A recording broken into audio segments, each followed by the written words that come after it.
AIMIM के कलीमुल हफीज और असदुद्दीन ओवैसी पर कानूनी शिकंजा।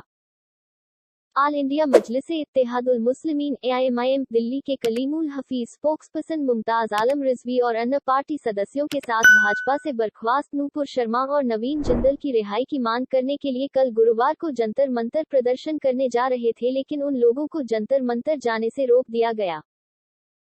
श्री कलीमुल हफीज ने ट्विटर पर अपने ट्वीट्स के जरिए ऐलान किया कि हम रुकने वाले नहीं, हम संसद मार्ग थाना पहुंच रहे हैं, विरोध दर्ज कराएंगे और ज्ञापन देंगे।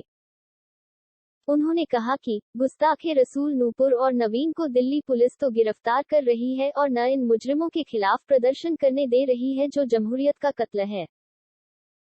उन्होंने अपने ट्वीट में कहा कि दिल्ली पुलिस हमें गिरफ्तार करके हमारे हौसलों को नहीं रोक सकती, हम अपने आका के लिए अपनी जानों का नजराना पेश कर सकते हैं। कलीमुल हफीज का कहना है कि नूपुर शर्मा और नवीन जिंदल को गिरफ्तार करने की बजाय हमें गिरफ्तार किया गया और मदिर मार्ग थाने पर लाया गया। क्या ये जमहूरियत का कत्ल नहीं?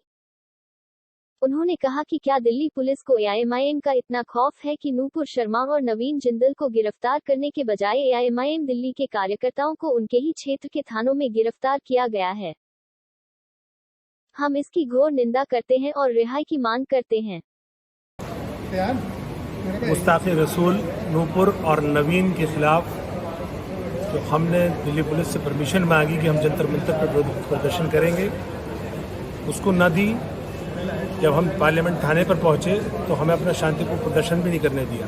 अभी तक हमने मेमोरेंडम भी नहीं दिया। हमारे तमाम कार्यकर्ताओं को गिरफ्तार करके अभी हमें मंदिर मार्ग थाने में लिया है। दिल्ली पुलिस को ये बता दूं कि तुम हमें गिरफ्तार करके हमारे हौसलों को नहीं दबा सकते। दूसरी बात, हमारे दिल्ली मजलिस के कार्यकर्ता जो दिल्ली के कोने कोनों से आना था, दिल्ली के तमाम थाना क्षेत्रों में उनको गिरफ्तार करके उनको थाने में डिटेन किया गया है। हम इसकी मजम्मत करते हैं। और सबसे ज़्यादा तकलीफदेह बात यह है कि जो इन गुस्ताखे रसूल के खिलाफ बोल रहे थे बैरिस्टर असदुद्दीन ओवैसी साहब, जो इस भारतीय लोकतंत्र का एक मजबूत पिलर है, जो गरीबों, मजलूमों, अक़लियतों, मुसलमानों और दलितों की आवाज़ उठाने में पूरी दुनिया में वो मशहूर है, आज उनके खिलाफ एफआईआर करके दिल्ली पुलिस ने अपना घिनौना काला चेहरा दिखाया है। और अपने आका के इशारे पर नूपुर और नवीन को बचाने के लिए वो आज अब क्या जमहूरियत की सिपाहियों को अंदर करेंगे? ये आखिर देश को हो क्या गया है? इन दोनों की हरकत की वजह से देश की छवि पूरी दुनिया में ख़राब हुई है। भारतीय प्रोडक्ट को पूरी दुनिया में यानी तकरीबन 25 मुल्कों से ज़्यादा प्रोडक्ट का बहिष्कार हो रहा है। हम ये चाहते हैं कि इन दोनों के खिलाफ देशद्रोहिता में यानी कि यूएपीए के अंडर और एनएसए के अंडर खिलाफ कार्रवाई करके उनको गिरफ्तार किया जाए। ये मजलिस को गिरफ्तार करके हमारे हौसलों को नहीं दबा सकती। आखिर में अगर भारतीय लोकतंत्र को बचाना है तो दिल्ली पुलिस को अपने आकाओं की न सुन करके कानून और संविधान की माननी होगी और इन दोनों को यूएपीए और या एनएसए के अंडर सलाखों के पीछे भेजना होगा। आगे नमाज अदा करने की तस्वीर शेयर करते हुए उन्होंने लिखा है कि गिरफ्तारी के दौरान हमारे कारकुनान ने नमाज-ए-ज़ोहर के बाद नमाज-ए-शुक्राना अदा की। अल्लाह ने हमें तौफीक अता की कि अपने प्यारे नबी की शान में गुस्ताखी करने वाले मुजरिमीन के खिलाफ आवाज बुलंद करते हुए गिरफ्तारी दी।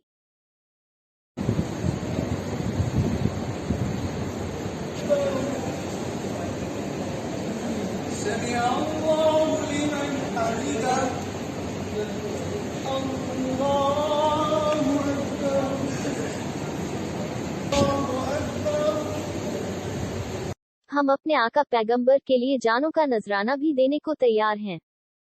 क्योंकि ये सवाल मेरे आका सरकार दो आलम सल्लल्लाहु अलैहि वसल्लम की शान का है, उनकी ज़ात गिरामी का है। अगर बात उन पर आएगी तो हम अपनी जानों का नजराना भी पेश कर देंगे। कलीमुल हफीज और उनके सहयोगियों गिरफ्तार करने के बाद सोशल मीडिया में पार्टी के सदस्यों ने वीडियो शेयर करते हुए कहा कि गर्मी से निढाल होकर दिल्ली अध्यक्ष कलीमुल हफीज की तबीयत बिगड़ गई है। गिरफ्तारी के तरीके पर बोलते हुए उन्होंने कहा कि 47 डिग्री सेल्सियस टेम्परेचर में बिना पंखे और कूलर के जानवरों की तरह बिना खाना पानी के 9 घंटों से हमें डिटेन करके रखा और दिल्ली पुलिस के इस क्रूर रवैये से इंसानियत शर्मसार हुई है। ऐसे बोलिए ना। मैं इस वक्त मंदिर मार्ग थाने में हूं, आप देख सकते हैं। दोपहर 12 बजे को हमें डिटेन किया गया। हमारे सदर जो दिल्ली एएमआई के सदर हैं कलीमुल हफीज साहब, वो मौजूद है और सब आप देख लीजिए।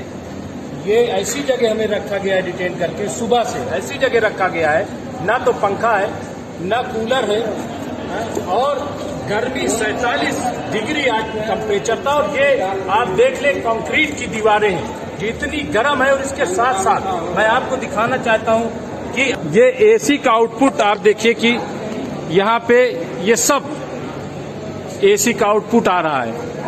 ऐसे में हमारे सदर साहब जो हैं उनकी तबीयत बिगड़ गई।